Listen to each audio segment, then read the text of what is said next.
Boy, do I welcome that enthusiasm.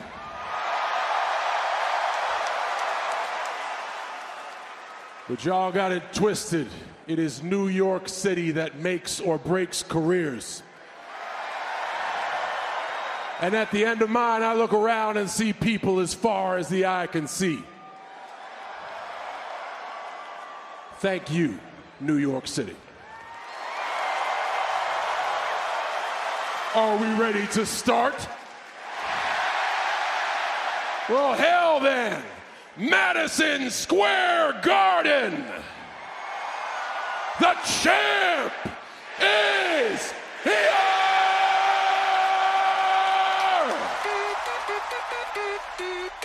Let's go! Get ready! Who said get ready?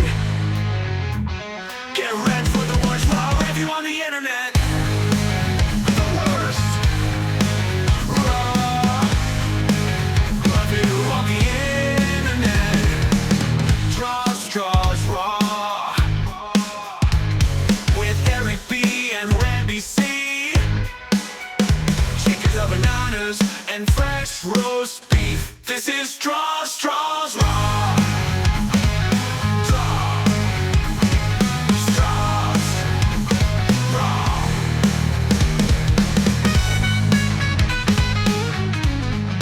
Hello, friends, listeners, and newcomers. It's me, Eric B. They call me the Raw Dog. And this is STRAWS Raw, the absolute worst or best, depending on where you search, Raw review on the internet. Folks, you're listening to us on the Hub Sports Entertainment Network, and I do mean us, because I'm always joined by my buddy, my PIC, my puppy in crime, my schnauzer from another Mauja, the one Billy Gunn's best #1 fan. It is Randy C. Randy, bark at the fine folks, brother. Bark. 5 out of 4 people admit they're bad at fractions. Hey, Eric B. Hey, everybody. It's me, Randy C. And we got a spicy episode for you today, folks. But as usual, we're always powered by something. InteriorPlants.ca, the natural solution to a healthier, more beautiful environment. That's InteriorPlants.ca. Pure Fandom. Pure Fandom, your home of all things pro wrestling and lucha libre memorabilia, from replica masks, championship belts, or prop accessories for your cosplay. Pure Fandom is proudly Canadian. You can find them at purefandomshop.bigcartel.com. Pure Fandom asks, what's your fandom? We're also powered by THT, the handshaking team. It's my buddy here, my buddy old pal Eric B, holding up a Dusty Rhodes Air LJN figure. Look at that deep blueness on that card. The police cap in Dusty Rhodes' head, but the deep blueness, it's an error, from what I understand, Eric. Please rectify it later for me, but it's an error card for LGN. But the handshaking team can be found at facebook.com/the handshaking team, where Eric has cheap heat, the wheel of misfortune that he didn't have last week. Maybe he'll have it this week, maybe not. He said maybe not. Maybe. So a lot of cheap heat draws there. Go to facebook.com/the handshaking team, as well as the best in the world, and I'm loving them more and more each day. Chiquita Bananas, Y Mineral. Monkeys never collapse. Monkeys don't cramp. No, not at all. But Eric B, I have a surprise for you today. Oh, do you? Yes, I do. I'm going to add a little spice. You know, like the cilantro that you always give me in those weird Chinese subs that you take me? The cilantro and the pork knuckle meat. Yep. Yeah, the pork knuckle. Yep. So I'm going to add a little cilantro to this podcast today. I brought a guest. He walks elder dogs in fancy little costumes just to pick up chicks. He also likes fine dining, like us, in delicatessens of the sub variety, though, Eric B. The only problem with him, but Father Greg will agree with him is he is a Pats fan. He is a former Call of Duty broadcaster and commentator, mainly following college Call of Duty and the Call of Duty Challenger series, so I apologize, which is under the COD Pro League. But he had always had a passion of professional wrestling. He may be Cruzinspaz online, but to me, he's just a friend. And a friend, I mean family.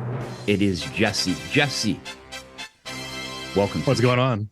Yeah, just Jesse, right? You know, that's all it is. But yeah, we got a lot to talk about today, Randy. But man, well, what an intro that was. I gotta give it to you there. That was quite the intro. The Pats fan thing is we'll have to talk about it at some point. But I mean, you're a Bills fan. It can't get much worse than that, right? No, that's right. You're the one that walks dogs on fancy costumes. But Eric B, this is Jesse. Jesse, Yes. Eric B. Yes, I can see that, Randy C. Thank you so much for pointing that out. It was very difficult at this point of the broadcast to get to that point, but yes, we are here, and Jesse has joined us. I like that Just Jesse gimmick. That works nicely in the world of pro wrestling, Randy. Yeah, it's Right? just Joe, just Jesse. It works. Jesse. And he's in a pink Just shirt Jesse. too. We'll talk about Just- that later. We'll talk Just about Jesse in the pink shirt. Well, he's here to show the world who he is, folks, and he's here to join us. So thank you, Jesse, for joining us on the show today. Randy C., it's been a fun world of wrestling recently. We are definitely seeing some top-notch product, and we're going to get to that, of course. But first, brother, what should we quickly just chat about here? Well, let's talk a little about Jesse and get to know him a little better. Like, Cool. yes, I like it. Because, and we'll get to see why he likes the fandom of wrestling as well. And I obviously already know, but Jesse, yes, you're a former Call of Duty. I'm bringing a little youngin in with us to make it a little more hip for the Straws, RAW. So understand the terms and the slang. But Jesse's a former Call of Duty broadcaster. How did you get into that, Jesse? That's a good question. I mean, I played it for years, and then eventually you realize you're not very good at playing the game. And then you realize if you can't do it, you might as well find another way to be involved with it, right? And then, I don't know, just during COVID, found that I really, really enjoyed commentating over it. Ended up getting randomly thrown into doing some tournaments just for fun. Ended up being really good at it and ended up starting to get paid for it. And I was like, once you start getting paid for something you enjoy, that's when you start to have some fun with it, right? So kind of just took off from there. Did it for a few years. Took a little break last year. Might come back to it next year. We'll see. We're possibly looking at getting back into it, but yeah, really just kind of got into it like that. Now that we are actually in it, it was a good ride for a little bit. The problem is with Call of Duty casting, like any broadcasting, jobs are kind of few and far between. So once you get in, it's hard to kind of stay in because you want to kind of find some other things to do afterwards. Perfect. No, I can imagine it's also very time consuming as well. Like probably takes a lot, and it's probably something that you could do like nearly 24 hours if you chose to. There was probably a good stretch that I was doing it a lot like that. Yeah. Cause I was doing, so like Call of Duty has different, like levels of leagues, right? So I was doing the Challengers League, which is the league directly underneath the main league. And, Right. And so they have, broadcasting leagues in like they'll have one in North America, one in Europe, but then they also have one in like APAC, which is like Australia Pacific region. And so I was doing that region quite a bit as well. So that you can understand the time difference there, right? So I was staying up till like 8 a.m. our time to like do a grand finals over there to do their broadcast. So it was an interesting time. And then working that with also a full-time job at the same time, they got a little too much. That's why I kind of took a step back last year. Yeah, and in a past life, me and Randy worked in the same corporation. We won't mention them, the Big Blue, as we like to call them in Canada. But we worked for the same corporation, and I was sent to the Philippines, and I worked on a completely different time zone. So I get that. Definitely waking up or feeling like you should be waking up in the morning and you are just done your day and you need to go to sleep so you can work again. So I get that. Jesse's traveled all over North America doing this as well for different COD broadcasts, I guess you can say, or the same COD broadcasts in different states.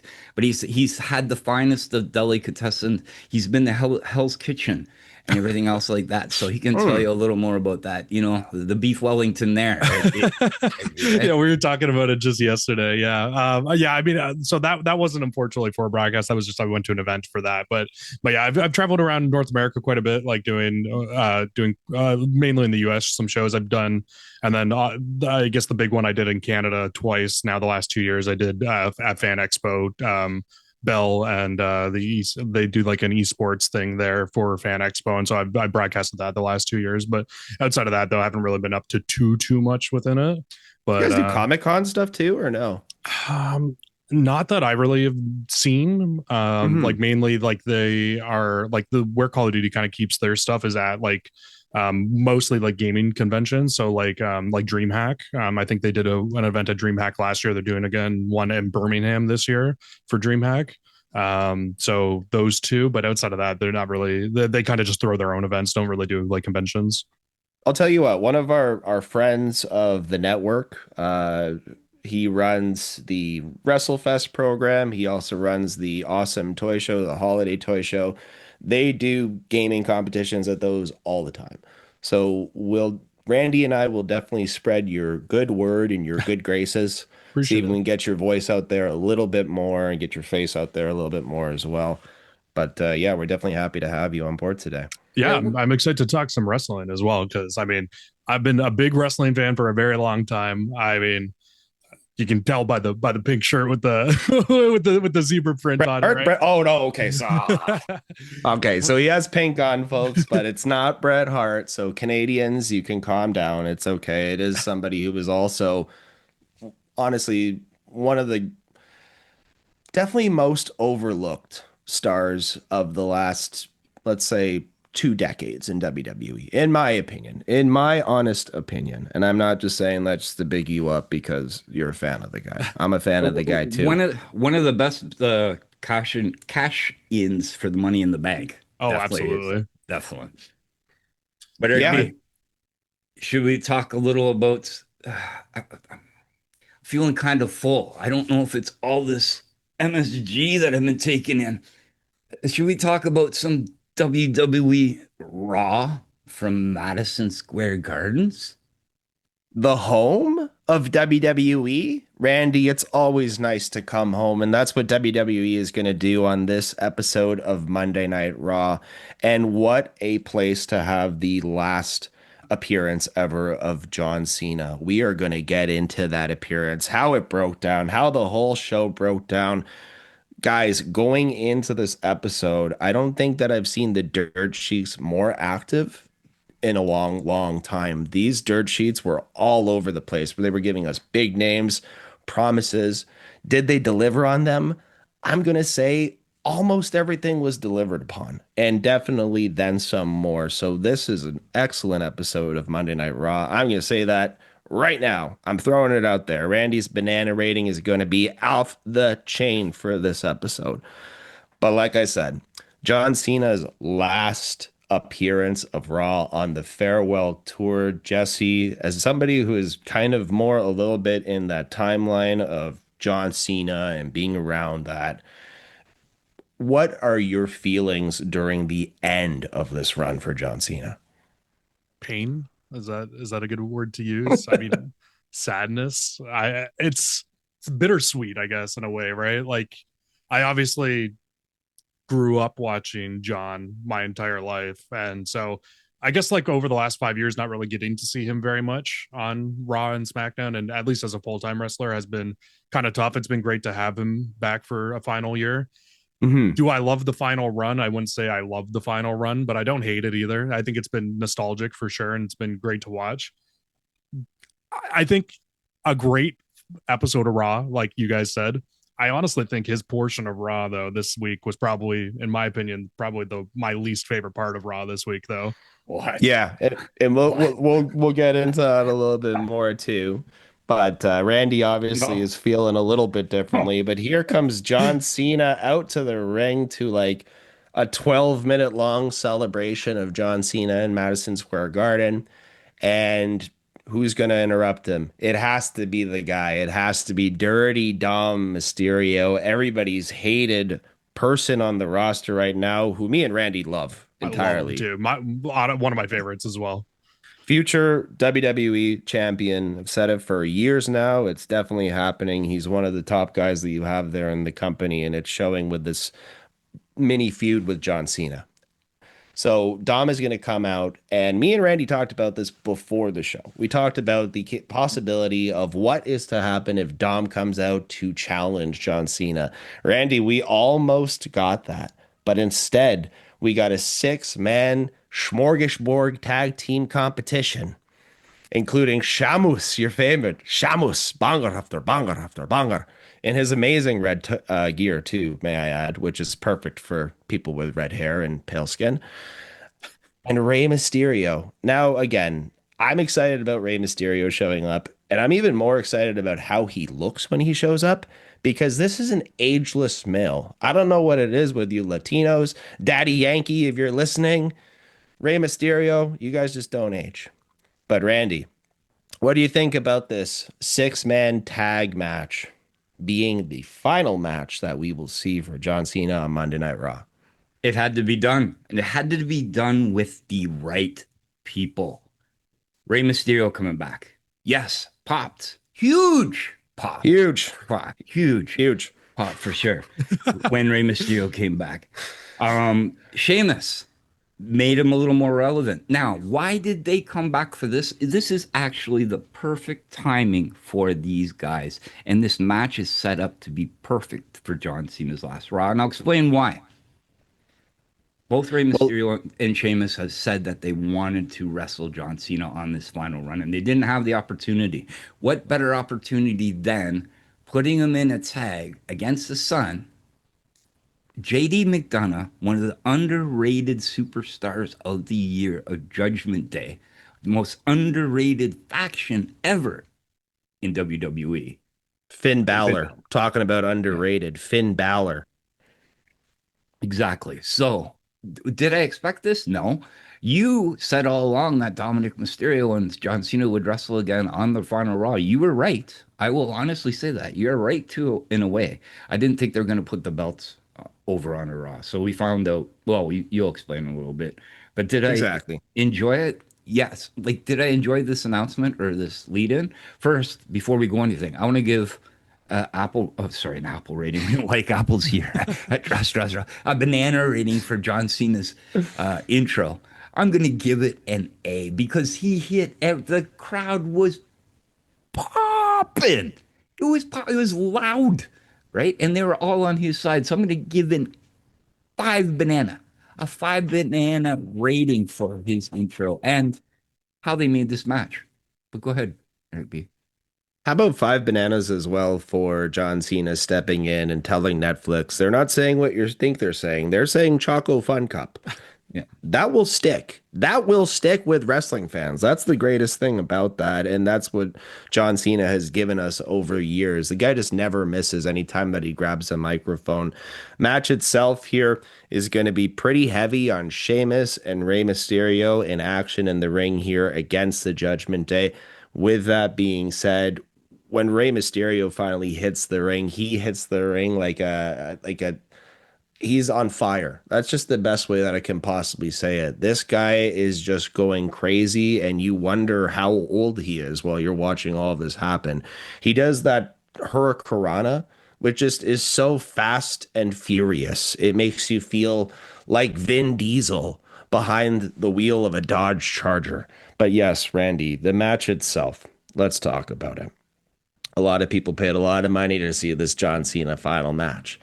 They do get Super Cena. They do get some nice spots. They do get Rey and Cena and Sheamus all doing the 5-knuckle shuffle together, having fun, giving Sheamus and Rey, also 2 people who have been long time tried and tested and true performers for the WWE. You gave them that spot. So that's nice to have that spot. But there is that second, there's a double-edged sword. And the other side of it is we wanted Cena. We wanted more Cena. We wanted Cena one-on-one, and we wanted that 15 minutes that we got in that match to be a John Cena display. They're going to save it for Survivor Series, folks, as they should. Really. Randy, you're completely right. If they moved the belt immediately back to Dom in this Raw, people probably wouldn't have been happy about it. But the reason why that made sense to me before this all happened is because it doesn't matter. John Cena is a Grand Slam champion anyways. Why does he need a month-long reign as Intercontinental champion? I don't think he needs it. Anyways, we get a spot fest near the end. Judgment Day throwing out all of their best punches, finally leading into John Cena and the boys throwing out all of their best punches, and Cena getting the W, as he should on his last match of Raw, getting the pin as well. 1, 2, 3. Randy, banana rating. Banana rating. Well, I'm just going to explain a little. We're going to ask Jesse first. I'll give my banana rating, and then we'll ask Jesse on how the match went. This match is traditional, scripted, Madison Square Gardens, planned out match. It was absolutely fantastic. I sort of disagree with you on just having John Cena there wrestling in the last match. You got everybody involved that John Cena wanted to be a part with. These people may not know it. We know it, right? As smart marks, if you want to call us that. I'll call Jesse and maybe you that. I definitely won't call it to me. But we got everything that we wanted. John Cena got what he wanted. It was a typical scripted, normal match at Madison Square Gardens to make everybody happy. Sheamus and the 10 bangers at the end. I wish they did the 6-7. Jesse might tell us a little more at the 6-7, but they didn't. Into the brogue kick, into the AA. It was great. No, the AA. Sorry, I apologize. But Rey I will Mysterio needed a step 619. ladder during the beats of the Bodrum there. That was that was hilarious. The funniest the thing. double 619. His leg draped over Dominic's shoulder on the rope was so funny. It's kind of like that meme when like your kid's old enough and big enough to beat your ass. This is exactly what Ray was feeling like in that very moment. But for that being traditional and everything else, and exactly what happened, a feel-good moment. And John Cena, you're absolutely amazing. No, Cena sucks. All just let's go Cena, which is absolutely amazing. How you can change a crowd like that year after year. Thank you for all this on Raw. I'm giving it, listen to this rating, a 5.25 banana. The highest rating ever on STRAWS Raw.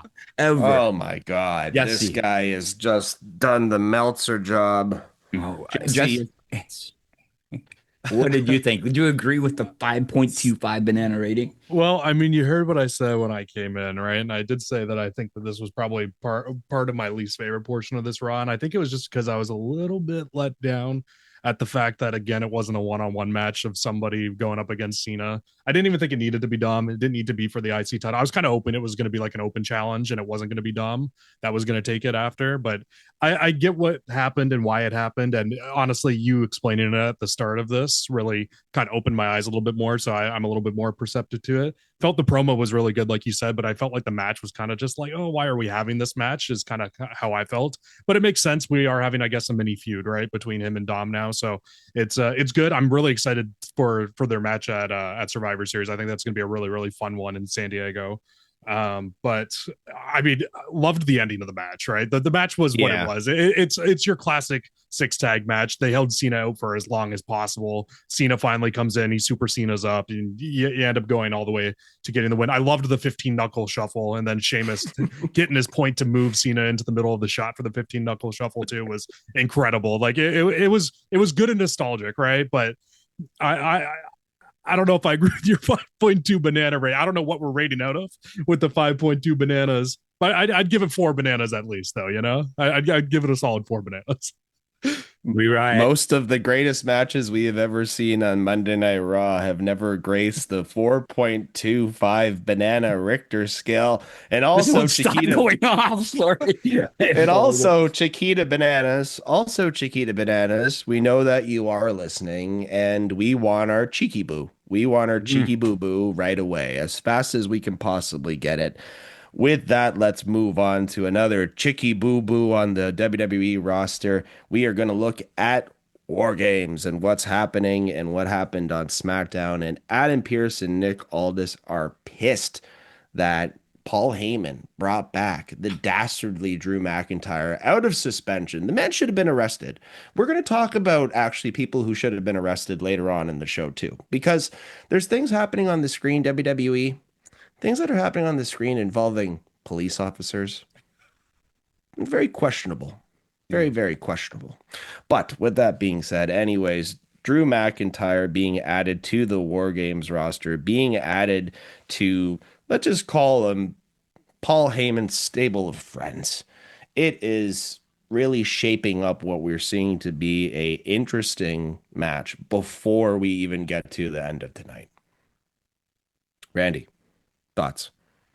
100% Paul Heyman. How can you trust the guy? Like, wasn't Drew against the bloodline and Paul Heyman a while ago? Like, it doesn't make any sense to me. But I guess Drew being Drew, I'm glad to see him back in the spotlight, suspended from SmackDown. Obviously not on SmackDown. But the poor Smack Daddies, too. By the way, you can catch him on the Hub Sports Entertainment here every Saturday morning on the Hub Sports Entertainment Network. That's the Smack Daddies with Father Greg and Brad the Dad. But it's shaping up.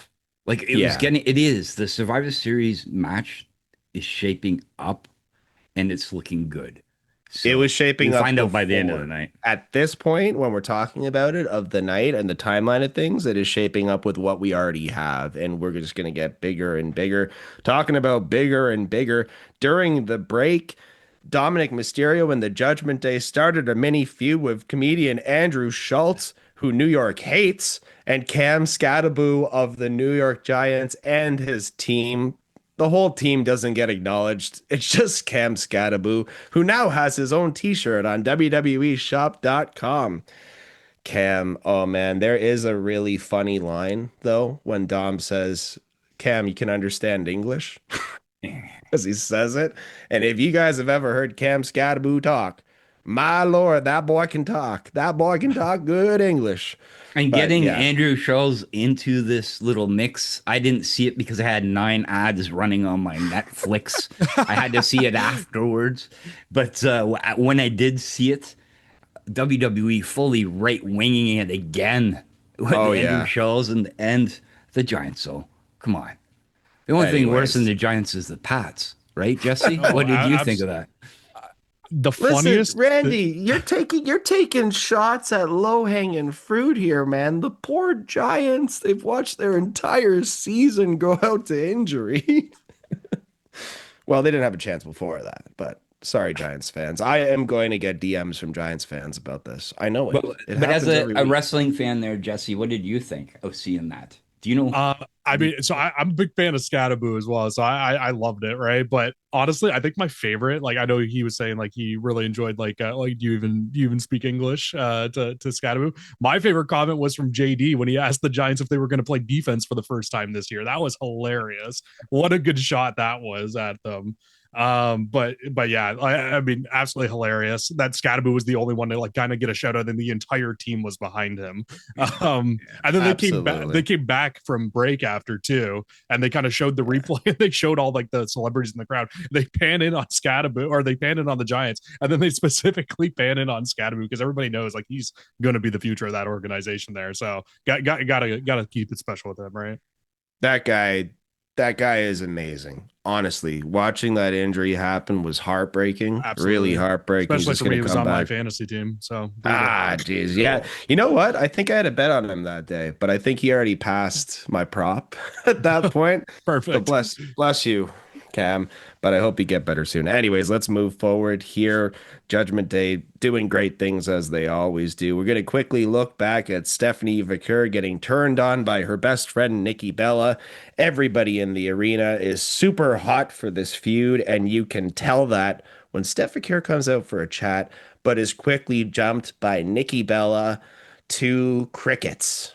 Absolute crickets. By the time that they turn on Nikki Bella's theme music, you can hear a pin drop in the arena. I think you can actually hear Cam Scattaboo talking, but honestly, nobody cares about this Nikki Bella feud. I don't think anybody cares about the return. And I think the only time that she's actually been entertaining in this return was that one promo, Randy, that she cut with Becky Lynch. Jesse, what do you think about Nikki Bella being back? full See, time. I was thinking the only time I really enjoyed her return was her very first pop, and then outside of that, it just has not been very much. It's been botches, a lot of botches. I know. I guess botches aren't like really favored to be talked about, right? A lot, but I feel like she has had quite a few, and not great ones, especially the one with Becky was not good.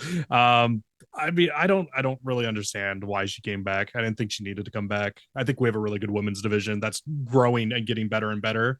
And I think there's a lot better opportunities for some other people here instead of having her going up against Vaquer for the title at the moment. You know what? I finally figured it out with her. I think her comeback. It's not the Nikki Bella of old. There's something lacking. There's something missing.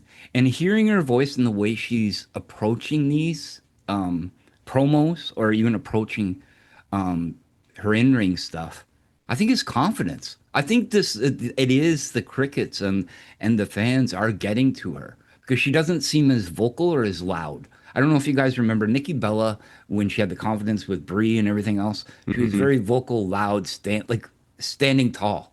It's almost like she's standing with a hunch. She's lost a lot personally. Let's just say that she's lost a lot personally, and gone through multiple bad situations. And I'm not making any excuses because everybody goes through that in life, but that definitely can be effective on somebody's personality and their confidence. So Randy, you definitely nailed it there. Talking about personality and confidence, let's talk about the women's war game match, which is also turning out to be something special. Bailey and Loira Valkyria, friends, not friends, who knows, they are in the back. And here comes the Kabuki Warriors. They want Bailey to join in for War Games. She's laughing and saying of her, no. Loira Valkyria is proud of Bailey to the point that she takes out her owl wings and she flaps off the screen. No, that didn't happen. But yeah, that's it. I don't think we need to talk about that more, right? No?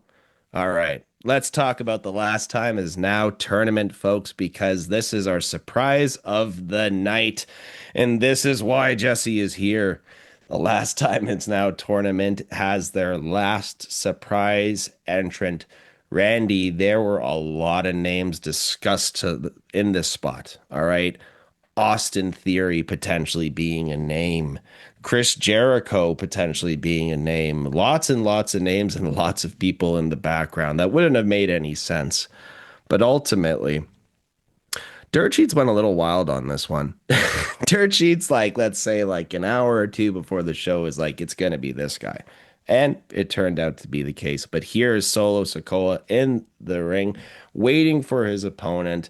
And he is going to be taken on by the man that's here to show the world. It is Dolph Ziggler. It's not Nick Nemeth. It is Dolph Ziggler. WWE, honestly, I just want to take a moment as well to credit them for giving these guys their past gimmicks for a night, just for one night. And I understand it might be some legalities or something like that behind that, but I don't think it would have made a difference, Randy, if they called him Nick Nemeth or Dolph Ziggler. I think that's for the fans. Mm-hmm. If anything, that is for the fans and also for John Cena. What do you think? The new fans coming out, or the older fans that may be just stopping in and seeing it. But let's give WWE major props, and that is for bringing something back. John Cena called out certain names in the summertime, and guess what? They showed up. Were they planning this? Is this another episode of WWE Unreal? Yes, they brought this back, bringing something back which is very important to guys like me. I always like little pieces of the puzzle just fitting in. So yes, Nick Nemeth, Dolph Ziggler, former TNA star coming back. Let's hope he wins, right, Jesse?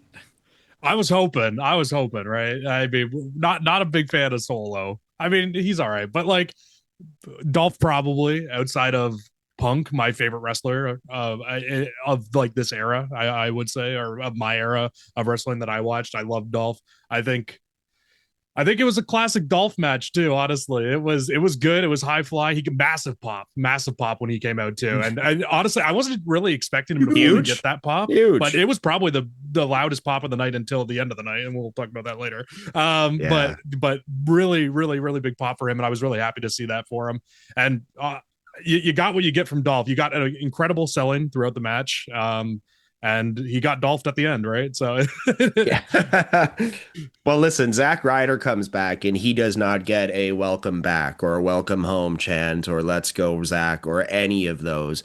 Dolph Ziggler comes back and WWE fans just embrace him automatically. I think that if you would take those two guys and say who you want to stay full time on the roster, you would have to say Ziggler. Ziggler looks good, reacts to the crowd, probably the best seller of all time. Like there's very I was few gonna say it, but I didn't want to come off too strong there saying that. But like, yeah, no, I think Bret Hart would agree that Dolph is probably one of the best sellers in this business of all time. Absolutely makes it believable and everything.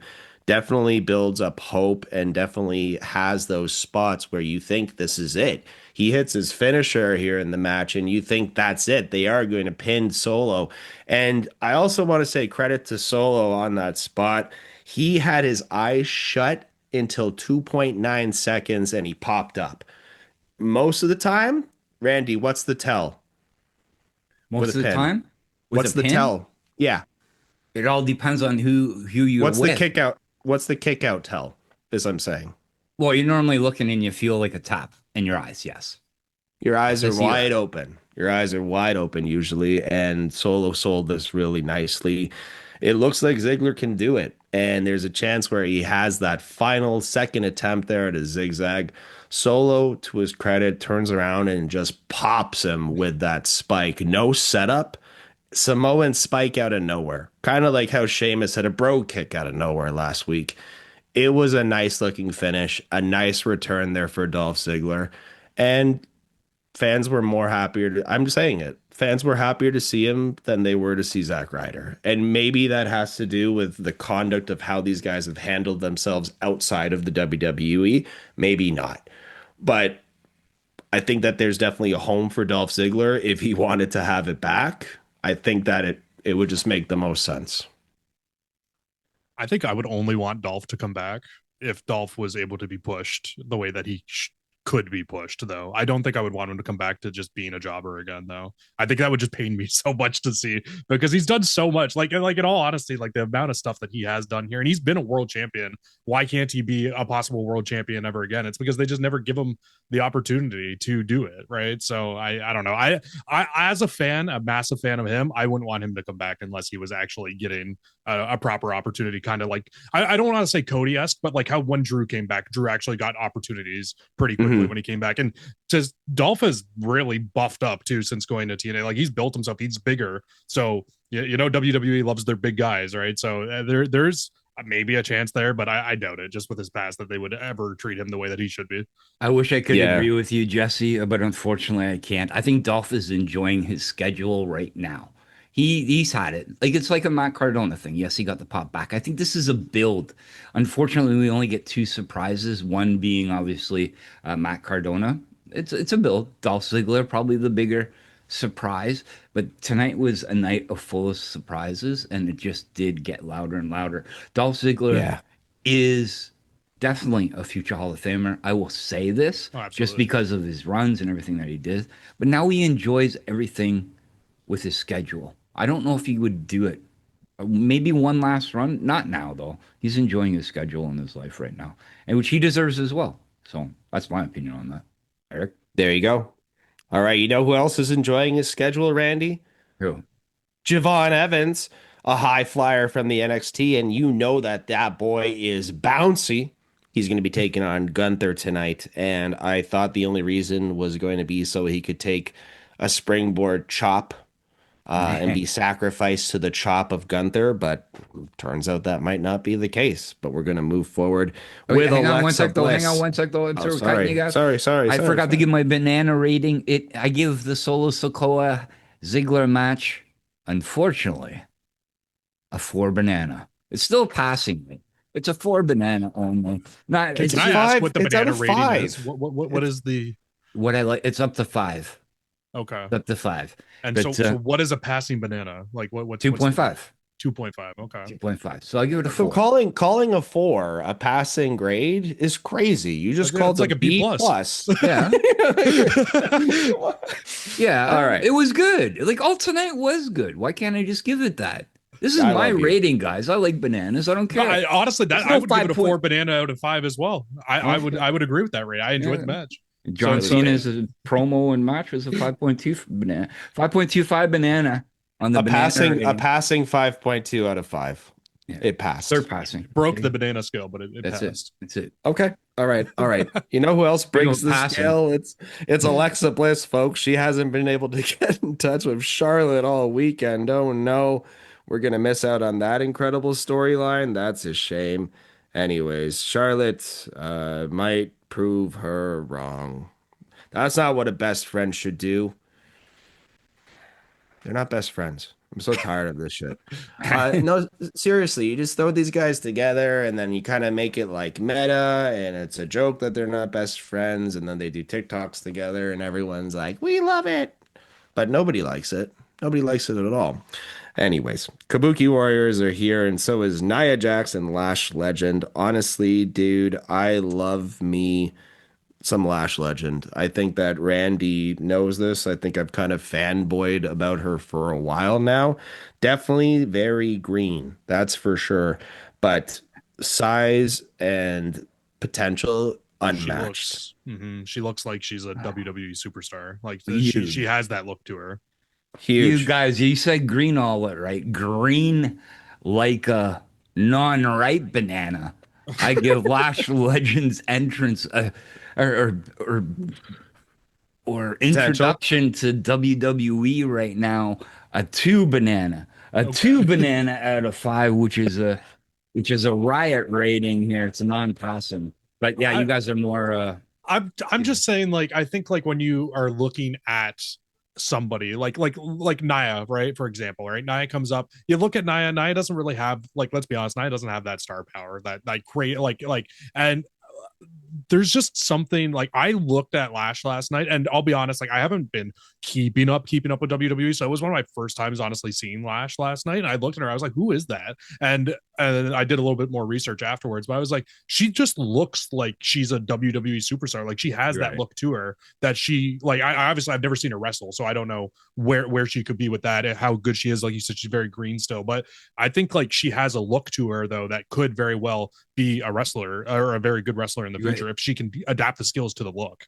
You're right. She is a lot bigger. She actually is bigger than Jade, right? Yeah. So she does look like a monster. And putting her with Nia Jax is, a lot of people say maybe it's not a good idea, but I honestly think it's all right. I like it actually. I think it's a good pairing. It makes sense. Lash is a Like former Timon. basketball player too, right? I think. Yes, 100%. Yeah, she is a college star, so she definitely She's is massive. It an makes athlete. sense. Yeah, absolutely. Anyways, the beatdown is teased here with Rhea Ripley and Io Sky running in to save the day. Also, Charlotte Flair with a kendo stick. And it seems like everything is cool and dandy. Now, Randy, we are missing out on a couple of people here for the War Games match on the women's side. There were some teases that Liv was there in the back. Nothing to do with Liv tonight. Yeah. We need Liv. Sorry, Rob. Arbic. Yeah, sorry, Rob. Liv needs to come back in the shadows. She's been seen all over social media wise. We would want to see her back in that WWE ring. I think that's where it's lacking. Just one person. One person. Who do you think that person would be, Jess? That's a good question. Who's set up in that match right now? I know it's Charlotte and Alexa with Rhea and the best friends. Yeah, and Io, right? So I mean, I don't if they just want to have all the enemies who all hate each other for years all come back and fight together, sure, I guess you could throw Liv in there, but wouldn't say it makes much sense to put Liv in that match against them. I don't know who you would put in the match as a fifth, in all honesty with you, thinking off the top of my head.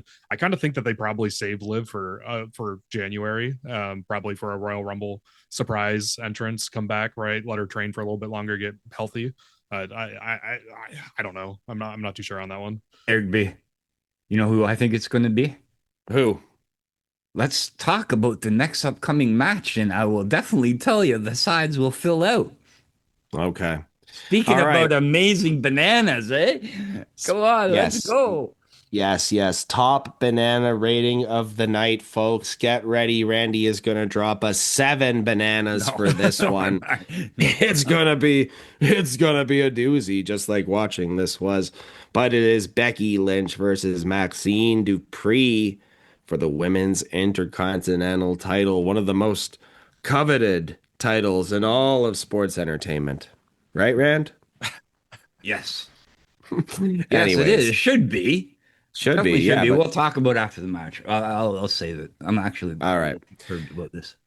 Becky Lynch is here and she's going to trash talk Maxine Dupri, and for good reason. But anyways, again, Maxine Dupri looks a lot better than she did when she first started doing things in the ring. But that doesn't really, I'm not defending a lot by saying that. I'm just saying that she doesn't look so robotic anymore. But Randy, you know what? Let's just get to it because we know what's going to happen. Everybody was talking about this before. AJ Lee, Becky Lynch, they have some unfinished business. AJ Lee was already in town for the big event. We know that at any given moment, AJ Lee is running out and she's going to be the one that sets this up for disaster for Becky to lose her title. And that's what happens, folks. AJ Lee runs back. She's back. I don't think she really went anywhere. She just wasn't on her screen for a while, and I don't think that we should have expected her to see her on the screen every single week. We don't see Brock every single week. Why would we see somebody like AJ Lee on a return every single week? But AJ Lee is back. She's going to cause the distraction to give Maxine Dupri her first Intercontinental title win, her first gold in the WWE. She has a first single title before her former mentor, Chad Gable. Randy, she deserves it, right? I wish I could say she does. I do definitely like Maxine Dupri, but Maxine is at a level. What are you doing with these? You're making these mid-tier belts lower than mid-tier right now. Now, yeah, below tier. That's a good way to say it, Jesse. Raw is. Raw is. That's the best way to put it. Yeah, I guess. But you can't. It's the IC belt. Who held it before? Becky Lynch. Who holds the IC belt for men right now? John Cena. You can't mix it like that. To me, it's like. Can I say one thing? Go ahead. I don't fully agree with that perspective of it because let's be honest, Cena shouldn't be holding the IC title. Cena's only holding the IC title because they wanted to give him the Grand Slam champion, right? So to be fair, the IC title is a mid-level title. It is meant for things like this to try to boost people up, right? And I think that in all honesty, did Maxine Dupri beat Becky last night on merit? Absolutely not. She beat her off of a distraction. AJ beat her last night, and we're realistically setting up for AJ versus Becky at Mania at some point this year, right? It's what it kind of feels like, or to have them wrestle at some point this year in a one-on-one match. So are you going to have those two fight over a women's intercontinental title? No, they're both massive. They're way bigger than that title is. So I don't think it makes sense to even have the title on Becky in the first place. So I think it makes sense to drop it in this fashion to somebody who had it on kind of like a part-time champion until you get somebody more full-time to take it over again. They were kind of handcuffed to put that title on Becky because of what they had done with it before. And it has been really used like a mid to lower card belt, unfortunately, because when you look at the Intercontinental title, yes, it is that mid-tier title before you go up to the main. And when you look at it as well, I think that the word that stands out the most is growth of your career. Intercontinental championships, let's talk about it. Shawn Michaels, Bret Hart, let's talk about those kind of names. Pedro Morales, Macho Man Savage. Pedro. Now you got Maxine Dupri. Come on, don't use those examples. I'm getting so angry. Should we go through Randy, all the bad? Randy, go through all I'm the bad using, though for the other no, titles? There's been a lot. There's been a lot. But I think that as wrestling fans, when we think about the name Intercontinental title, we are going to talk about those top 5 guys who made it to be like part of the top 10 ever to do it in the business. Is So Maxine what you're telling Dupree- me, what you guys is are telling me Maxine, sorry, let me say it. Is Maxine Dupri ever going to be at that level where she can compete for a women's world championship? It's really hard for me to say yes based on what I've seen. Okay, she's training, but there is a natural talent thing that comes along with this as well. Steph Vaquer has been doing this her whole life. Roxanne Perez has been doing it her whole life. There's a reason why they're believable. There's a reason why Steph holds that title right now as somebody who hasn't been developed by WWE for the last few years like Maxine Dupri has. So you're So telling me Maxine Dupri has a chance?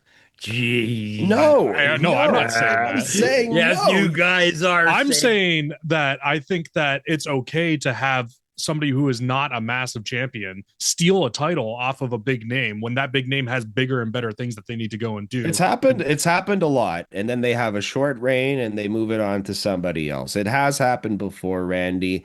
It'll and, happen and, again. Like, and it's a good point as well about the fact that John Cena should never have been in discussion for the Intercontinental title. It only happened to get him the Grand Slam, and it only happened so he could prove Dirty Dom, somebody who he's never had any issue with at all, a lesson. So Santino Marella had one of the longest Intercontinental Championship runs. That's all I gotta say. But you're saying he never won the belt. But in turn, speaking about guys that should win the belt, because this is really grinding my gears talking about. oh, absolutely. All right. Oh, hang on. How many bananas do I give this? Now, because of just this conversation, I give it a 2. A 2 banana, a fail rate. I was going to give it a 3.75, but forget it. 2. You guys got me. Macho The average is Macho Man. screwed up. Macho Man Dupree, Randy's favorite new. All right, let's keep it going. Last time is now tournament. We are going to keep moving. This is not a surprise, but it is definitely a treat and a surprise to people. If you haven't seen a lot of this guy on your screen, it is Gunther versus Javon Evans. And Randy, if the wrestling community ever wanted an upset more than this, I don't know when it was. yeah, absolutely. No, yeah, it was definitely Javon. Could he be the next Dragunov in a high scale stage on TV? On Netflix. I apologize. Javon Evans, great wrestler. It was good to bring him up, but unfortunately, we all knew who was going to win in this match. But he took a beating. He took a beating. He did. Hey, Javon got a lot of stuff in there, and they'd made Gunther and Javon almost look equal for most of the match. Eventually, Gunther just uses his superior skill and in-ring ability to close it off when Javon is just a non-stop house of cards of physical athleticism. It's insane what this guy is doing. He runs and misses a dive and then runs right back into the ring and dives again and then dives again and dives again. And also Javon Evans too has done a lot to fill out his frame, which is very wiry and long. So by doing so and filling out that frame and those super massive long arms, legs, the kicks the guy throws, the way that the guy spins in the air, it's all believable. It's not like flippy shit, quote unquote. It is all done with a purpose of landing an attack and a strong attack at that. So Gunther saw that in this match. Gunther does everything that he possibly can to put up with Javon, who just keeps on breaking out counter after counter, including a stun dog millionaire, which everybody popped for. Huge. But yes, the match itself was definitely the match of the night. These guys put on a hell of a show. Gunther eventually just catches him with a power bomb and tosses him into a sleeper and finishes off Javon about 15 minutes into the match. But Randy, I don't know if you saw Gunther's face. He was exhausted, and they made Gunther look like he had a hell of a match to get through. And Javon looks like a star, and I hope Raw gets him. That's why Gunther's the best in the world right now in wrestling, putting his matches. And again, you can go over and over his matches in NXT, his matches with Progress Wrestling, all his matches in UK. You're speaking about Javon bulking up, Gunther bulking down, I guess you can say on the aspect of this. Coming back to his old music as well, right? He did, yeah. So absolutely great. Gunther is a star. Gunther is the next big thing.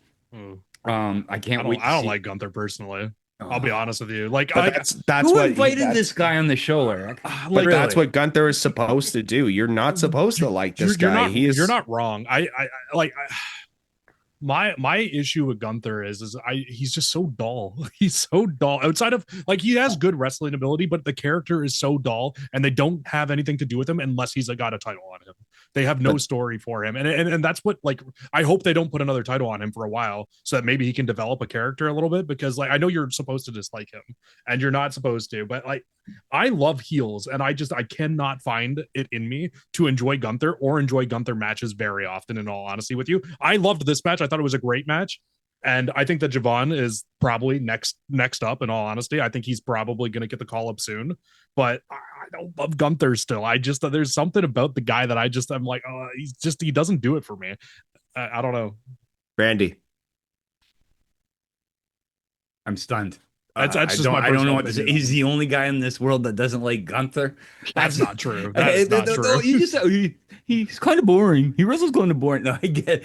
He wrestles. He's a wrestler. He gives the psychology in it. But again, everybody likes what they like. Jesse, I'm not putting you down in any way. No, I appreciate. Put me down. I'm just. I gotta give my opinion too, right? Like that's right. He's not my favorite. Like he's the greatest in the world for psychology and matches that can make a small guy look big, a big guy. He's got small. The personality of a toothpick, man. Like he's supposed to.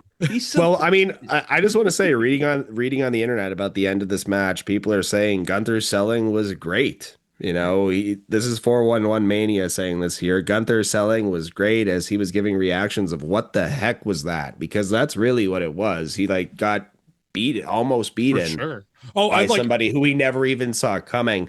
So to your point, Jesse, yes, Gunther, the development of his actual character, there's definitely a lot more that can be done. There's definitely more that can be done, and it will be done. He has something written there. Yeah. No, I was just gonna say I have it written here, like in my notes on it. I think that was my favorite Gunther match of the year, and I don't think it was a bad match by any means. And I don't hate God. I wish he would have just more matches like that where he just doesn't look like a superhuman all the time. Like he looked like he was beatable at points during that match last night, and it wasn't just Jey Uso that could beat him. You know what I mean? So that's why I liked the match. So I don't know. Like if they continue more like that, I will enjoy Gunther. But I just have a feeling it's going to go back to the same. He's going to win the Rumble this year, and he's going to go on to win a title. Like that's what I feel. Like, and it just irritates me because it's just they don't know how to book him without him having a title on him, and that's how I feel. I don't know. It's fair. Great. Okay, cool. All right, moving forward with talking about champions, talking about some of the greatest champions this company has ever seen. Maxine Dupri and AJ Lee are in the back, and AJ Lee is just so proud of Maxine Dupri and everything that she's accomplished. Alpha Academy comes in to celebrate with Dupri. AJ Lee is a bit scared. Here comes Rhea Ripley to ask if AJ Lee has some time to talk. Do you have some time to talk? I wonder what they're going to be talking about. What do you think, Randy? Wrong answers only. Max Moon. Can we talk about right now about Max Moon's greatest matches ever? No? Oh, is this time? Top 8 Max Moon matches. Okay, let's go right off of the cuff. Jesse, number 1 for you. WrestleMania 33. I have no idea. I have no idea who that is. and for good reason, my friend, and for good reason. Anyways, next week is going to be a doozy Max as Moon well. Week. Max Moon Week is definitely coming back. He is definitely the last unknown entrant for the John Cena tournament. I think John Cena said he wanted Max Moon at one point, but he never got him. I think it was in that same promo, Nick Nemeth. Anyways, all right, guys, we are at the end of the wrestling for the show, but we've got a whole lot to talk about still. As here comes Paul Heyman and his War Games team for a chat. That includes Braun Breaker, Bronson Reed, Logan Paul, and the returning to Raw, Drew McIntyre. Good to see you around here, Drew. We miss you. Talking about a heel. Talk about an amazing heel. Love We him. miss that guy. But we're talking about War Games over the years, and that's going to cue CM Punk, the Usos, and Cody Rhodes. And we has fight. We has fight, Randy, as a brawl breaks down here. A lot of ties to Paul Heyman in this match before we even talk about the other two who are going to show up. But, man, we got a hell of a show tonight. We got Ziggler's return. We got AJ Lee. Here comes Brock Lesnar to back up the Paul Heyman and Friends bandwagon. Holy shit. Does anybody have aura like this man has? Anytime so that he much shows sense. up, it's just crazy. It's Brock. Boom, boom, ba boom, boom. That first boom hits, that little guitar riff hits, and the crowd loses it for Brock Lesnar. No matter what happens personally or anything like that, this is Brock Lesnar, the wrestler we are talking about here. So Brock comes for the beatdown. It looks like all hope is lost, but here comes a very thinned down Roman Reigns, the OTC himself. It looks like he lost a little weight for Hollywood there, maybe just a little bit, but it seems like he should have been really big for Akuma. Anyways, here comes Roman Reigns, and Brock Lesnar seems scared. Like Randy mentioned, the only man who can take out Brock Lesnar is Roman Reigns himself. Red hot start here for this whole thing, this beatdown. Here comes the NYPD to try to stop it all. The NYPD didn't give a crap about CM Punk choking Logan Paul right behind them. They were just focused on Roman Reigns. And then at the end, when Roman Reigns speared Bronson Reed and two NYPD officers, my God, the first thing that happened for me, and I was like, where are the charges? Not even handcuffs were broke out. Come on, man. Put some handcuffs on the guy just for the appearance of things. But Randy, two police officers, battery and assault on two officers, that carries 15 years in jail per assault. That's 30 years that we're going to miss out on Roman Reigns. But don't worry, guys. Somebody posted his bail, and the hearing is going to be in 6 months. So we will get the War Games match. We'll get that War Games. Yeah, we'll get War Games. Randy, anyways. Randy, brother, what did you think of that segment here to close out the show? We were already super stacked going into War Games, and now we have a hell of a match. Raw was full of MSG tonight. And definitely they stuffed it to the brim, giving us Brock and Roman. AJ Lee, the world's greatest, as Jesse will say, Dolph Ziggler. And probably one of the worst, Gunther. You know what I mean? But it's okay. It's okay. We got those. Oh, you can't say it like that. Now it just sounds really bad when I say the Gunther comment. Exactly. But yes, Brock Lesnar coming back. You're right. Everybody fears him. John Cena fears him. That's why he's fighting Dom for the Intercontinental title. Get it, guys? But yes, adding to that team, that Paul Heyman's team is pretty stacked. Like they do look tough. And Roman coming on this side to it, it's like Superman and Lex Luthor, right? But I guess Brock would be Superman, and no, not really. I have no clue what I'm saying with this.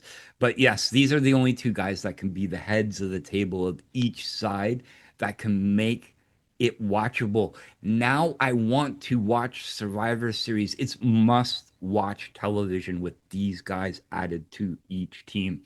So, what did I think of this week's Raw? And Jesse, yes, I'm going to give my banana rating, then we'll ask you what you thought of it. I give this last segment a 4.75 banana. A 4.7, that's a passing grade. Not as good as the John Cena, right? Not as good as the John Cena. But in turn, this was absolutely fantastic. Brock and Roman coming back. And well, I give the whole Raw because only of what you guys said about the other stuff, I'm going to give it a 4.5 banana. Another really good, one of the highest Raws of the year.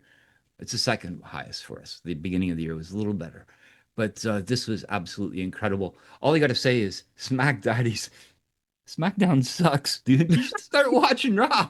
That's all I got to say. We got the right show. And it's going to be 3 hours very soon. Yeah. So, Father Greg, we wish you luck. That's the best thing that we can say there. Jesse, this War Games match, it's absolutely stacked. It is like 6 degrees of separation, but it's 6 degrees of Paul Heymeration. Everybody is connected to Heyman almost in some way or another. It really does seem here, right? You have everybody with some ties here to Paul Heyman. What is going to happen in this match? But more or less, same with Randy's thoughts. What were your thoughts on this episode of Raw? Man, I don't really love Brock. No, I'm just kidding. I just want to. He's the driest wrestler out there. Brock is so boring. Everybody is. They don't know how to quiet. develop his character. No. Honestly, really great episode of Raw. Loved the Brock return. Roman made absolute sense. They watermarked it. They got me with the watermark. I really didn't think we were getting Roman until next week, and then they brought him out after the watermark. So that was nice. Really good. 2 returns, right? The fighting with the police officers made absolutely no sense. Like, we don't need to have the police officers. How about some of the police officers with long sleeve shirts and some with short sleeve shirts? I mean, there was a lot of errors. Those are just the rookies, right? There was a lot of errors and variance between those officers, and I can't believe that they let that happen. Well, if you notice, their uniforms, one was a little darker blue, and the less veteran ones were a little lighter blue. So those are the more common ones. Just point it out, Eric. I know you're not seeing this very often as of late, so I'll point it out so you understand. Hope you understand, Eric. That's the way it is. You understand that, right? Because I have been educated, Randy, I do appreciate that. But yes, Jesse, the rest of the thoughts on the episode in total. Yeah, I thought just the episode was really, really solid. One of my favorite Raws of the year, in all honesty. I thought, like, gave us PLE level of returns, everything like that. It was really, really good. And I would say top notch in terms of, I wouldn't say in terms of like all the matches and everything, but in terms of just storyline and developing everything and making me want to watch Survivor Series. It really did it, right? So I'm there now. I'll be clocked and ready to go for Survivor Series. We are definitely sold on the premium subscription to Netflix, which I have, by the way, but for some reason I was still seeing ads last night. Yeah, me too. I was thinking the same thing. I was like, what is this? I was still getting ads. I still got 1 of 6 at one point, and then 1 of 9 came up, and I was like, what did I do wrong? What did I do wrong? Was it the LJN information? Like, what did I do? At least they did it during like the normal quote unquote commercial break, right? Like, that really, it would have been a commercial during like for everywhere else. So I guess there's that. But yeah, I totally agree. I'm like 1 of 9. I'm like, okay, cool. You guys got to see it in the shows, though. I didn't see it till afterwards on media. So well, you know what? We need to bump up your banana ratings a little bit so we can get you a Netflix premium. Is what the best part is Schultz getting booed out of the building, then Cam Scadaboo getting cheered to high heaven. Keep in mind, Cam Scadaboo at this point, he just needs a residency at Madison Square Garden. He's there for every event. Cam Scadaboo, Cam Scadaboo, Cam Scadaboo, and he just does his teeth. He's got Randy might not know it, but the guy's got 2 diamond grills, 2 full diamond grills. I thought you were going to say teeth. Sorry, inside joke, people. Nobody needs to know. All right, cool. All right, folks. Well, that was this week's episode of Monday Night Raw. Thank you so much for listening to us all the way to the end. And Jesse, a special thank you to you for joining us today. Jesse, if you wanted to plug anything where people could find you or maybe even hire you if necessary, how do they do so? Just at Cruzinspaz on all platforms. Probably Twitter is the best one if anybody ever wants to reach out. But outside of that, yeah, just at Cruzinspaz. Awesome. And Randy, where can they find us a little bit more if they want to hear me and you chat about the wrestling we love so much? There you go. Yes, special thank you to Jesse He's just cruising. He's not so much spazzing anymore. But Jesse, thank you for joining us today. You look good, and I'm always proud of you. Hey, you can find us on the YouTubes. We're on the YouTubes, folks. We're almost there. We're trying to reach the 5,000, but we're at YouTube's at STRAWS RAW. Or guess what? We have a website, and it's sort of live now, except for I don't know how to put the merch back up and down. But yeah, at thedrawradio.com, where you can buy Jeremy's Rockin' Bowl. Yes, he has got merch shirt, as well as the new STRAWS RAW shirt with me and Eric. When I get it up there, because something's going on. I don't know. Yeah, we're calling that shirt the Giraffe Deli shirt. The Draft Deli shirt. Inside joke. But yeah, and you can also follow us on the facebook.com/The Hub Sports Entertainment. I want to give a special shout out because I forgot to put them in at the beginning to the Smack Daddies. You can follow the Smack Daddies every Saturday morning here on the Hub Sports Entertainment, or go to the smackdaddies.ca, or look them up on all the social media platforms at the Smack Daddies. That's Brad the Dad, Father Greg Feltham. I love you both. And today was a very special day for me. I got two people online that I'm talking with that I love very much and that are very important to me in the wrestling world. So thank you both. So thank you. So this, Eric. All right, folks. And if you wanted to go ahead and send me messages about how Australians don't drink Fosters, or maybe about how the New York Giants have the best defensive line ever, by far, like, just send me messages. You can do so at Wrestling with Eric, that is without a W and without a G, at Instagram. So folks, until the next time, please take care of yourselves and each other and continue to live your lives impactfully. Live, laugh. Oh, Liv Morgan, we miss you. Survivor Series. Yeah. And love wrestling. Deuces. I hope she wears the red gear. I'm keeping that in. Yay.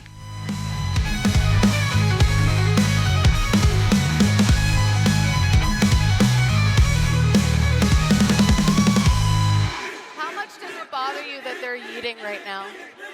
Yeet? They're yeeting, yeah. Does that bother you? What's it called? 4 letters, 1 word. Stop.